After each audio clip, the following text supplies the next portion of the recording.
भगवान की जय।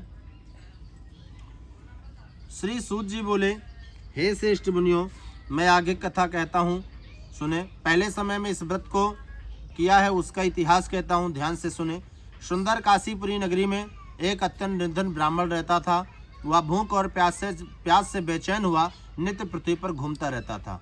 ब्राह्मणों से प्रेम करने वाले भगवान श्री सत्यनारायण ने एक दुखी ब्राह्मण का रूप धारण किया और उनके पास जाकर आदर से पूछा, हे विप्र ब्राह्मण, नित्य दुखी हुआ पृथ्वी पर क्यों घूमते हो? हे श्रेष्ठ ब्राह्मण, या मुझसे कहो, मैं सुनना चाहता हूँ। ब्राह्मण बोला, प्रभु, मैं निर्धन ब्राह्मण हूँ और भिक्षा के लिए पृथ्वी पर घूमा करता हूँ। यदि आप इसका कुछ उपाय जानते हो, कृपा पूर्वक बताइए।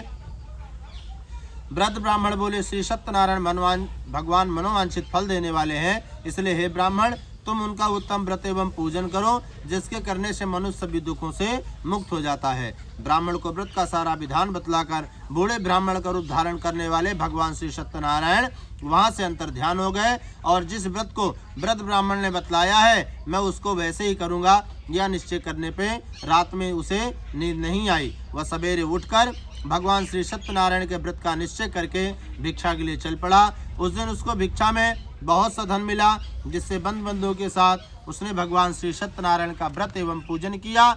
उसके करने से वह ब्राह्मण सभी दुखों से छूटकर नाना प्रकार की संपत्तियों से संपन्न हो गया और उस समय से लेकर वह ब्राह्मण हर मास यह व्रत करने लगा। इस तरह भगवान श्री सत्यनारायण के व्रत को जो करेगा वह सब पापों से छूटकर मोक्ष को प्राप्त होगा। आगे जो पृथ्वी पर भगवान श्री सत्यनारायण का व्रत करेगा वह मनुष्य सभी दुखों से छूट जाएगा। इस तरह नारद जी को श्री सत्यनारायण का कहा हुआ यह व्रत मैंने तुमसे कहा विप्रो, अब मैं और आगे क्या कहूँ? तो ऋषि राज बोले, हे मनुष्यर, इस संसार में और ब्रह्मांड में सुनकर ब्राह्मण से किस किस ने व्रत किया, हम वह भी सुनना चाहते हैं, इसके लिए हमारे मन में श्रद्धा है। श्री सूत जी बोले, हे मुनियों, जिसने व्रत किया उसे आप लोग सुने। एक समय वह ब्राह्मण धन और ऐश्वर्य के अनुसार बंधु बंधु तथा पारिवारिक जनों के साथ व्रत करने के लिए तैयार हुआ।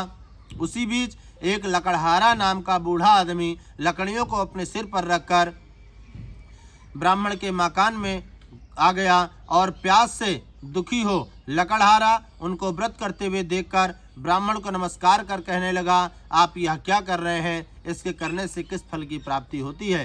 कृपा पूर्वक मुझे बताइए। ब्राह्मण ने कहा, सब मनोकामनाओं को पूरा करने वाला भगवान श्री सत्यनारायण का व्रत है, इसी की कृपा से मेरे यहाँ धन धान्य की आदि प्राप्ति हुई है। ब्राह्मण से इस व्रत के बारे में जानकर लकड़हारा बहुत प्रसन्न हुआ और चरणामृत लेकर प्रसाद खाने के बाद अपने घर को चला गया। लकड़हारे ने अपने मन में इस प्रकार का संकल्प किया कि आज गांव में लकड़ी बेचने से जो धन मिलेगा उसी से भगवान श्री सत्यनारायण का व्रत एवं पूजन करूंगा। यह मन में विचार कर वह बूढ़ा आदमी लकड़ियों को अपने सिर पर रखकर जिस नगर में गया वहां धनवान लोग रहते थे और ऐसे सुंदर नगर में जा पहुंचा कि उस रोज वहां पर उसने लकड़ियों का दाम चौगुना दाम प्राप्त किया। वह बूढ़ा लकड़हारा दाम लेकर अति प्रसन्न होकर पके केले का फल, शक्कर, घी, दूध, दही और गेहूं का चूर्ण इत्यादि भगवान श्री सत्यनारायण के व्रत की कुल सामग्रियों को लेकर अपने घर गया। फिर उसने अपने भाइयों को, बंधु बंधुओं को बुलाकर, ब्राह्मण को बुलाकर विधि विधान के साथ भगवान श्री सत्यनारायण का व्रत एवं पूजन किया।